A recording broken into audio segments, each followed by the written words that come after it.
2025 County Board of Supervisors meeting to attention. And I'd like to remind everyone to refrain or silence their and don't use your cell phones during the business meeting tonight of the County Board. Thank you. Are we in compliance with the open meeting law, Mr. Clerk? Yes, we are. The agenda was posted on the 14th of February at 11 a.m. Thank you. Please join me in the Pledge of Allegiance. I pledge allegiance to the flag of the United States of America and to the republic for which it stands, one nation, under God, indivisible, with liberty and justice for all. Thank you. Roll call, Mr. Clerk.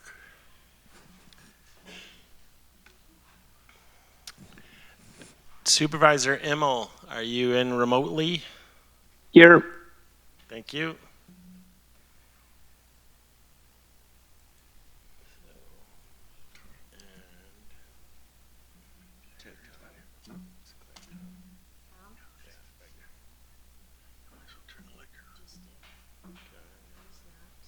So there's 24. Yeah. 24 supervisors present. Okay. Thank you. Approval of the January 21st, 2025 journal. I'd entertain a motion, please. Okay. Supervisor Koch? Approve. Supervisor Prochik? Nope. He wasn't. Okay. There's a motion for approval of the January 21st journal. Is there any discussion, corrections, questions? Hearing none, please vote. Supervisor Immel, Aye.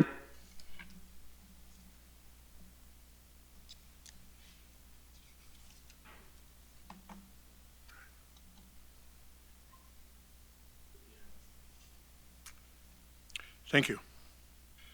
First order of business, consideration of appointment by the chairperson. I'm sorry? Oh, there you're on now, John. Pittsburgh. Supervisor Wagner?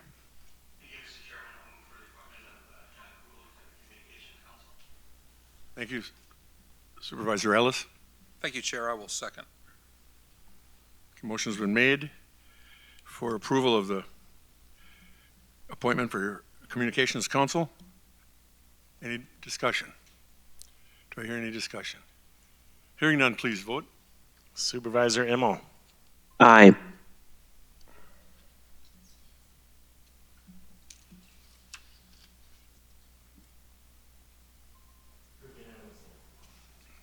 Okay, thank you. Presentations for the evening.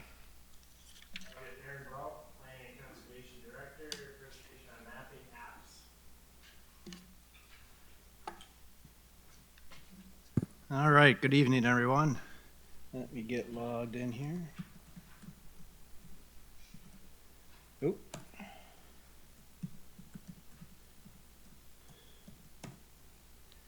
All right, so Chairman Abler asked that I come speak to you tonight. We have some updated GIS maps and apps that we have on our website, and they're pretty cool stuff, so I thought I'd come this evening and share them with you. So I'm just gonna scroll through things here. I have everything up, so I don't have to click on everything in a different tab just in case the Wi-Fi was down. But when you go to the county's main page, there's a big blue button here called Land Records. So once you click on that, you get to this page here. And this is a site that shows all of the land records available to the public. So, you know, GIS is a very powerful tool where you can ask questions of data and get a graphic response. You know, a visual representation of data is much more powerful than a tabular. So almost, I think the statistic is 90% of tabular data has some kind of geographic component. So we can have that in our system and then start to ask questions of it. So a lot of the things I'll go over tonight are available to the public. So you come to this website, or this portion of our website, and there's a host of different things. So you can go to the treasurer's land records and see tax information. If you have a sanitary system or a septic system in the county, you can look at the age of your system, when it was installed, when is it due for maintenance. And then you get down into some of the stuff our department works with a lot of different maps and apps. So tonight I'm going to focus a little bit on this app gallery. So once you would click on that, then you get to this page, and this shows all of our different apps. So we have the county IMAP, which is sort of the repository of a lot of our different data. Again, a sanitary permits app, if you want to look at it in a graphic of, a map sense rather than a tabular sense, so you can zoom to your parcel.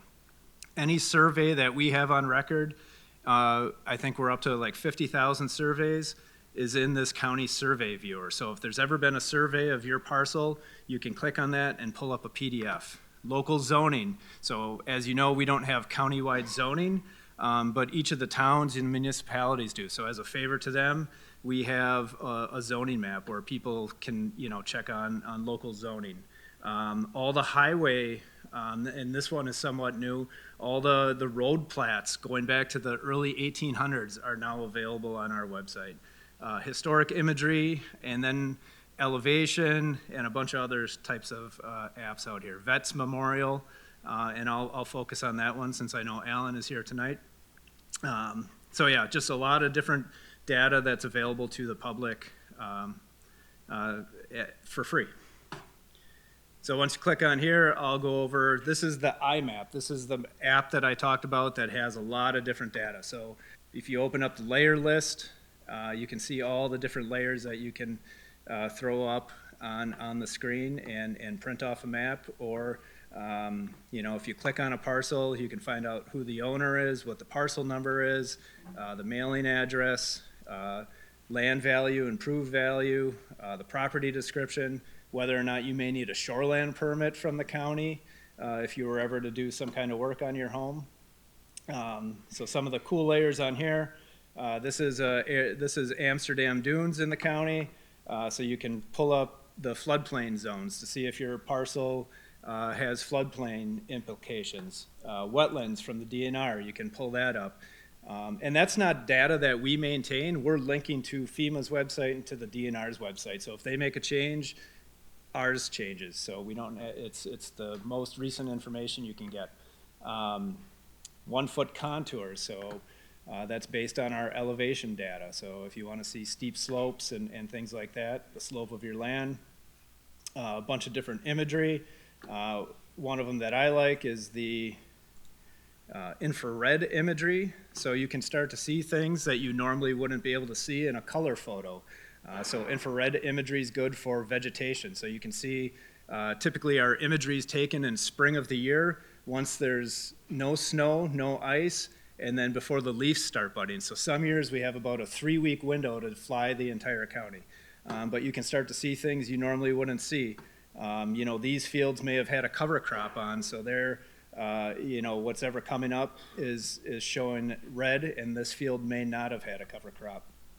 You can start to see tile lines in farm fields. Out at the marsh and in other wooded areas, you can see dead, diseased tree stands versus live tree stands. So, again, pretty cool stuff. The Vets Memorial. So this is an app we put together working with Alan and his crew. We get a list from the vets. So if you're living in California, say, and you want to look up a relative, you can type in their name. I typed in Anderson. I figured that was a popular name. And let's say Patrick, and you wanted to see where, his memorial was. So Stone 7, he was a Vietnam War veteran. He's on the front of Stone 7 in row, or column 1, line 1. So then you click on the stone that's in question, and then you can pull it up and see that. So, and you can do that from anywhere in the world. One of the other ones is the survey map that I mentioned. So again, you're buying a house or you're fighting with a neighbor on where the property line is. You can, just zoom to that area of the county where you might have interest in, click on it, and then Oh, that's not a good one. Let me just click here, sorry. My screen's a little different on my computer, so. There we go. So there's different surveys available, so you can click on that and a PDF pops up, tells you who the surveyor was. Well, in this case it says unknown, but tells you who the surveyor was, typically who ordered the survey, so was it a neighbor, and then again you can click on a PDF and that survey comes up. And again, I think we're getting close to 50,000 surveys in the county. And then another app, and this is probably my favorite one, is the Historic Imagery app. So on the left, we have our most recent flight, which is 2022. We're doing another one this spring, so we try to do every 3 to 5 years. And then the one on the right, I think I put 1937. So this is Blue Harbor area. So you can start to, if you want to see the differences on what happened, since 1937 to 2022, you can see that. So you can see the old coal dock, and some of these data sets are available for the entire county. Like 1937, that was the first time the state ever flew anything. So that's available statewide. Some of these other ones, 61 I think is the Plymouth area, 67 is the whole county, 71 is a scattering throughout the county. And then you get to the 90s where this is becoming more prevalent. Then we have the full countywide data sets. One of the cooler things, I think, are the historic Sanborn maps. I don't know how many of you know what Sanborn maps are, but those used to be the fire insurance maps. So those are they're cool, but they're good for research. So when you're redeveloping a site, a developer's going to want to know historically what's been there. Is there pollution I have to worry about before I start digging? So as part of some of our brownfield grants, which I'll touch on a little bit here, we purchased all the Sanborn maps that were known for Sheboygan County. So you can add those to the layer, and you can zoom in and see what was going on in 1887, frosts, veneer, and seeding.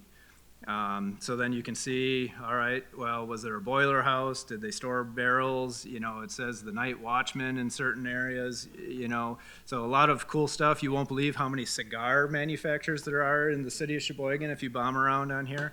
And then if you zoom out too, you can add the tax parcels. So you can see, what's here today from a property boundary standpoint.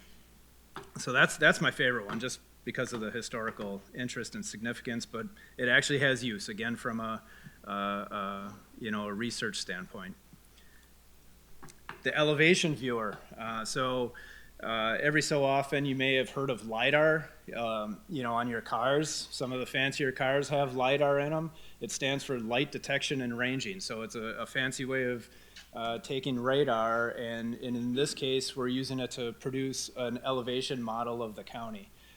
So you can see we took the air photo in this instance and draped it over that elevation model, and then you can use some pretty cool tools here as well. So this one, if you want to see, let's say, all right, I'm considering buying a house, I want to know what I can see from my front yard. So you can click on that front yard, and everything in green you can see, and everything that's in red you can't see, type of thing. Now, the one caveat, it doesn't take into account trees or, maybe another building.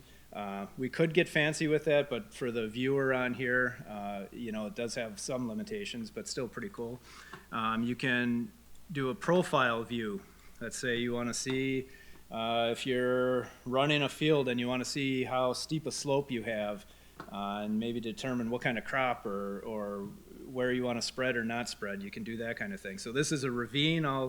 You can see at Amsterdam Dunes, you can see the elevation difference. You can see that ravine, and if you click on that, and then you can follow it along too and see where you're at, and it'll give you the elevation. So 636 feet above mean sea level, and then a couple feet later, you're 30 feet below.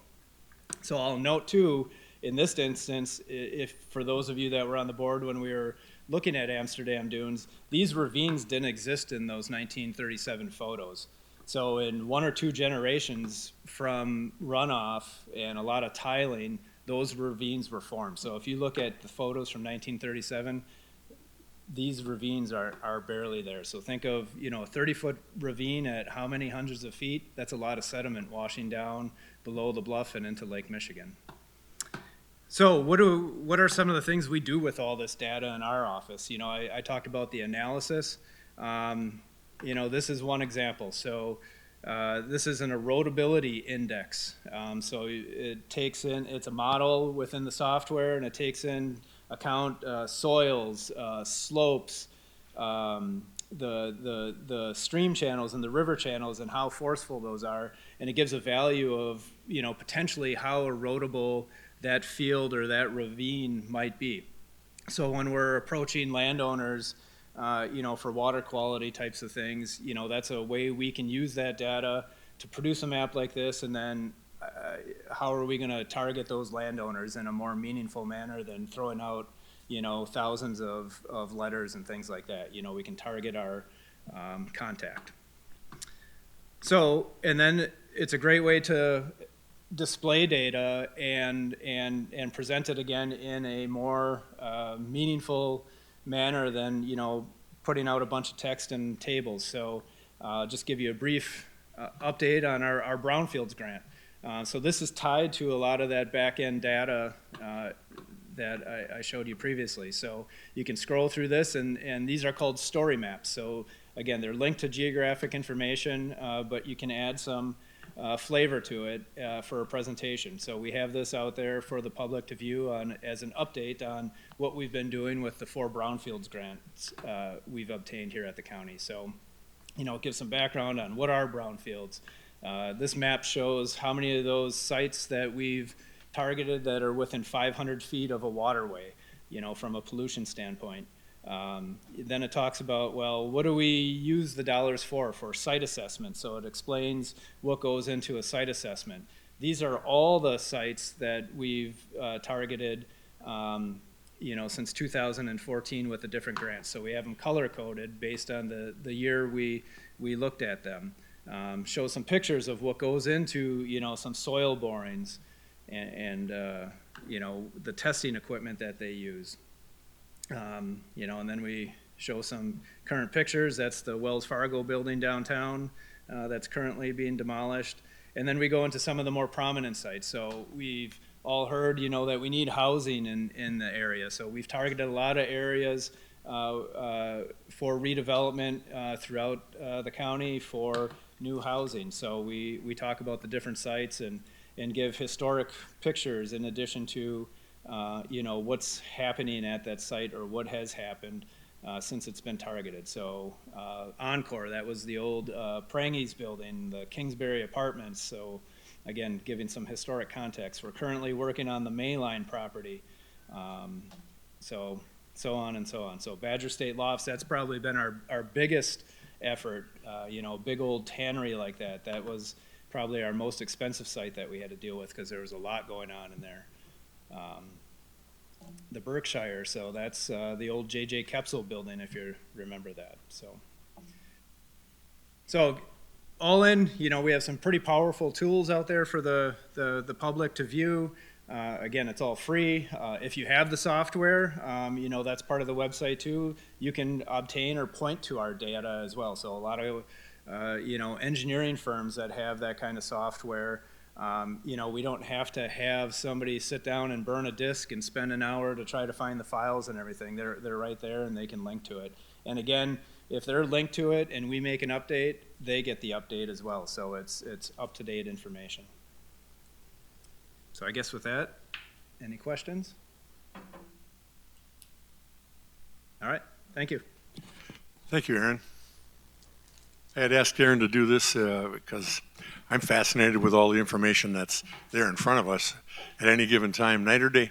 And like Aaron said, it's always updated and current. So thank you. Moving ahead to public addresses.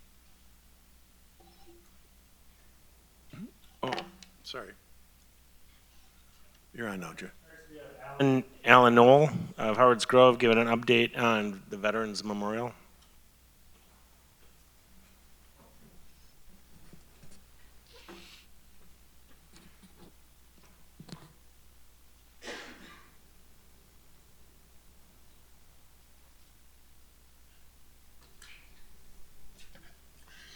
Evening, ladies and gentlemen. I'm very proud to be here tonight to announce that our wall expansion that we set out 2 years ago to add walls, granite walls to the Sheboygan County Memorial has been completed.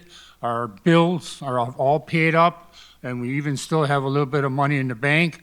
And actually, our next project we're going to be doing is we're going to add some more granite benches out there at the memorial. So when people come out there to visit, they have some place to sit down and take in what the memorial means. And again, we got a lot of strong support from the community to raise the funds that we needed to do this project. So I just wanted to reiterate to you, if you have time, of course now with the weather like it is, but when it gets nice out, just drive in there and take a look at it.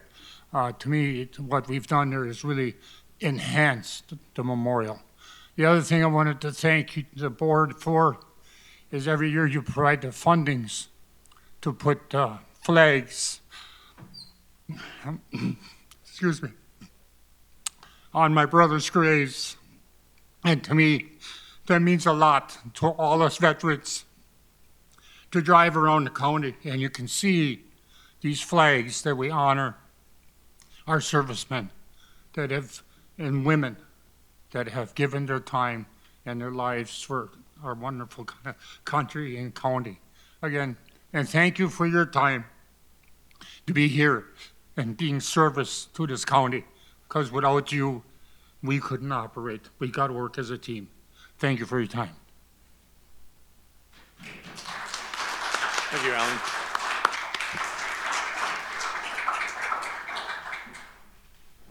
All right, next we have Chris Costell of Waldo talking about County Road V.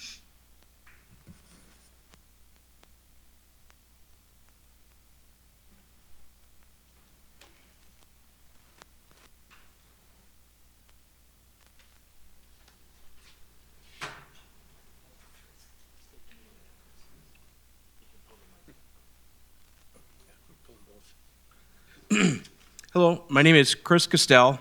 I live at W5345 County Road N in Waldo, Wisconsin. My current home is a third-generation farmhouse that is part of a world-renowned cow herd that produces quality and exceptional genetics that's sought after by many countries.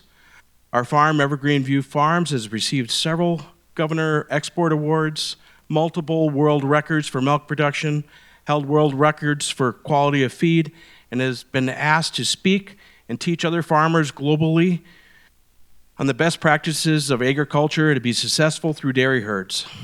Throughout Sheboygan County, we run about 1,000 acres of land that takes years and money of working to make it better than the year prior, to ensure we are providing the best possible resources for our dairy herd. My point, we know the area and land better than most, and we hope that our voices and concerns will be heard and taken seriously. I appreciate being approved to speak during the public comment portion of today's meeting. The mission of Sheboygan County is to provide courteous, responsive, efficient, and effective services to those they serve. I hope this is true for Sheboygan County Supervisors as I present my concerns. The guiding principles that I feel relate to today's public comment are: 1, to recognize the chief function of local government is to serve the best interests of all citizens, and 2, encourage regular communication between citizens and county officials. If these happen, I believe Sheboygan County residents from the towns of Linden and Mitchell will be very supportive of the county board. Along with my years of agricultural experience, I've also spent the last 14 months diligent researching transmission line, solar, and wind energy projects. On behalf of my community and Neighbors for Neighbors, of who is directly impacted, I am here today to discuss the concerns we have with the impacts to County Road V, specifically the portion known as Sleepy Hollow. I printed off a few pictures of this area for you to see the very few specific areas that might soon be impacted by clear cutting and removal of trees along the north side of the road. The trees that have been removed serve numbers of purposes. They can help protect the road from failing in the future. Some of the things that they provide is soil stabilization, water absorption, structural support, improved soil structure, they reduce runoff, they have microclimate effects, many, many benefits. From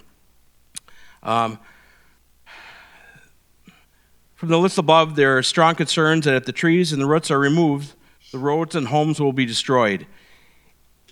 Even if the tree is cut and the roots remain, the roots are eventually die since there is no ability to have photosynthesis without leaves. The roots will fall out of full tree, can also become home to pests, fungi, and other organisms, causing other road concerns.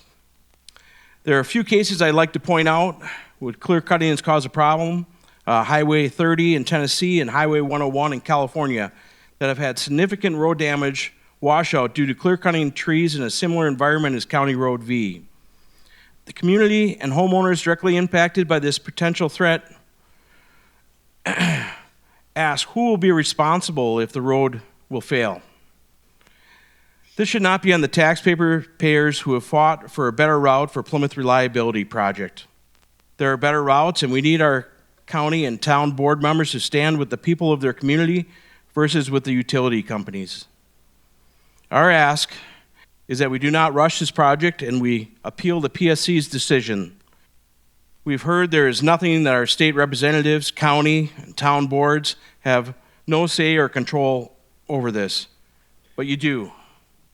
Based on the Wisconsin Statute 196.491, Section 3, subsection J. The appeal would be asking for an EIS on the Plymouth Reliability Project to ensure that all 49 homes impacted have an accurate distance to the center of the transmission line and the Nichols Creek, how badly it's going to be affected, and County Road V. I don't believe that our county has the civil engineers and the transportation department understand what the true effects that this project can have on our road. And once it is lost, who's going to be the one responsible, right? It's just a simple ask for you guys to reach out and join our appeal and ask the Public Service Commission for an EIS to be done on this project to get the full extent of the damage that can be done. The difference between what was done was an EA on this project, and the EIS will require the utility and the Public Service Commission to look at all the alternatives available and have an impact of the true impact of the environment at hand and be able to choose a route that's more suitable than destroying one of our roads. County Road V has a 85% slope on the north side of the road, and that's where the transmission lines are proposed to go. They want a clear cut and 80-foot swath going across there. If they remove these trees, the road will fail. That's all I have. I appreciate your time tonight. I do have some pictures if anybody wants to see of County Road V. Thank you, Mr. Castell. Anybody would like them, just raise your hand perhaps. And yeah, good, thank you.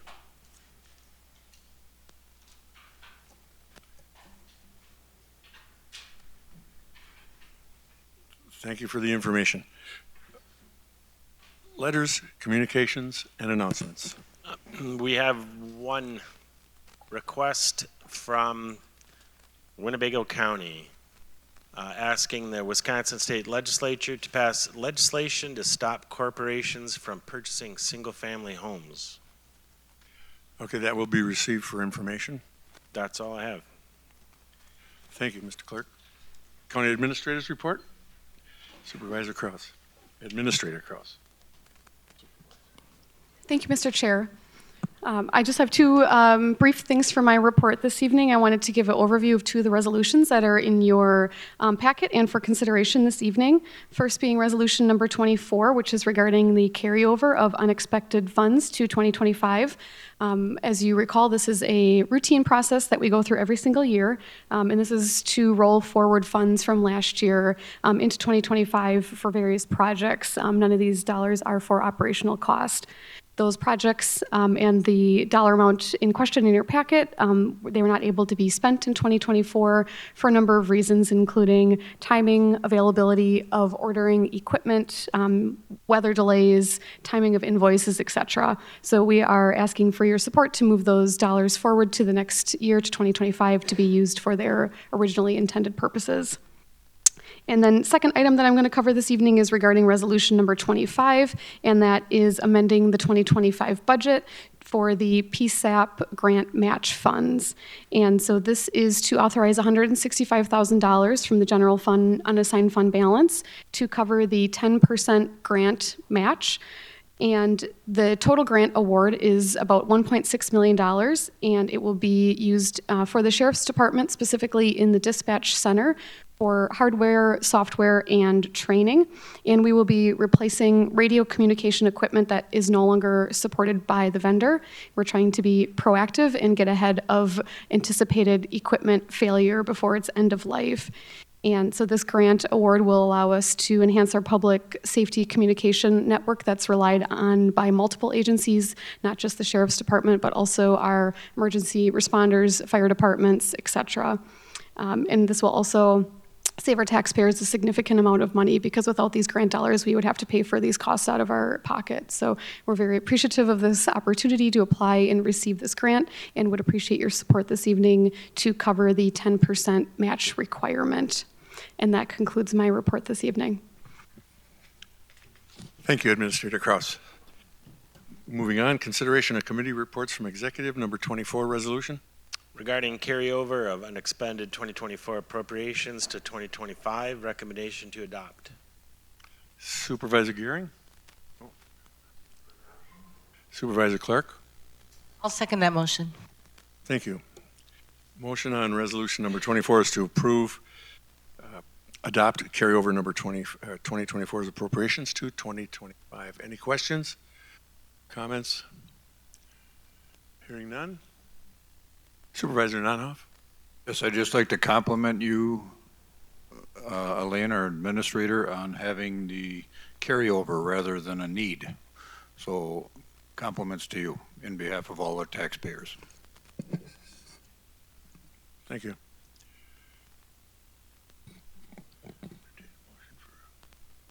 Okay. And Supervisor Clark seconded it. Okay, any other discussion, comments on the resolution number 24? Hearing none, all please vote. Supervisor Immel, Aye.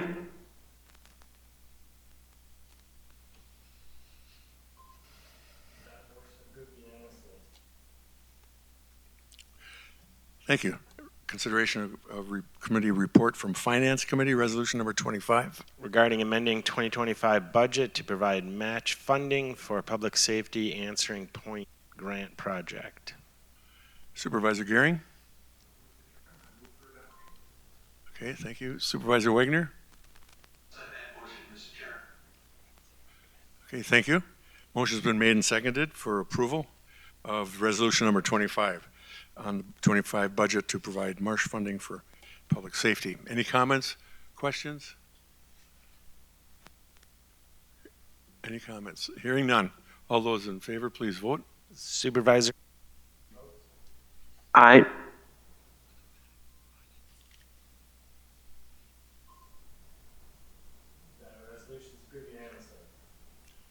Thank you.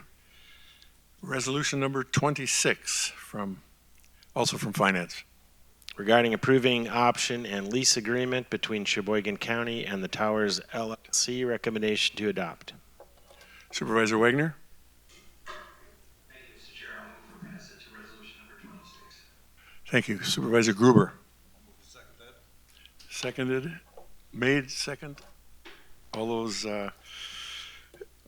let's see, we're at number 26 here, so if there's Any questions, comments on approval? Hearing none. All those in favor, please vote. Aye.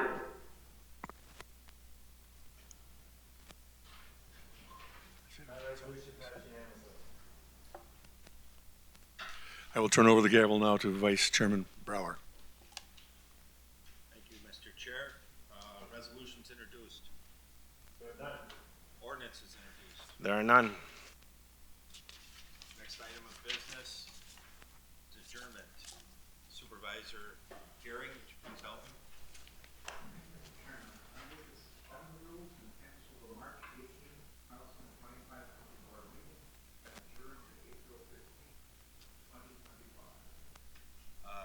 The second Chairman, or Supervisor Wayne.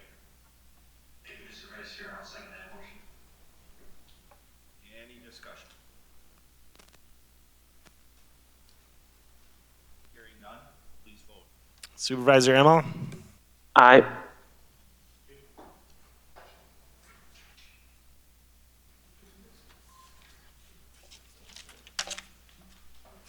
We are adjourned.